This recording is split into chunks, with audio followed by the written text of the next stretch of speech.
Well, I believe that if Alam nyo, paloko-loko lang to, mukha lang tong weirdo pero matalino to si si Barsaga. anyone should be investigated, the first person to be investigated is House Speaker Martin Romualdez. Oh, yun. Pero mo, pa-weirdo-weirdo to, iniisip natin na wala tong magagawa pero nagsalita patungkol diyan. Kailangan nating imbestigahan. Si Martin Romualdez talaga. Kasi siya yung leader Siya yung speaker.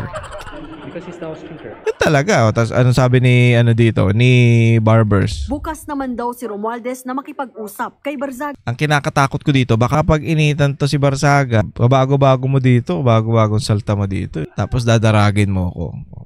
Mukha namang maayos tong bata na to kasi parang alam ko mas matanda pa ako dito. Sa dami ng congressman, sa dami ng party list, puta siya lang nagsalita na dapat imbestigahan natin si Romualdez kasi siya ang House Speaker Puta kaya nyo yun? Pero mo Caviteño. Samantalang yung isang taga Cavite dyan, yung may anak na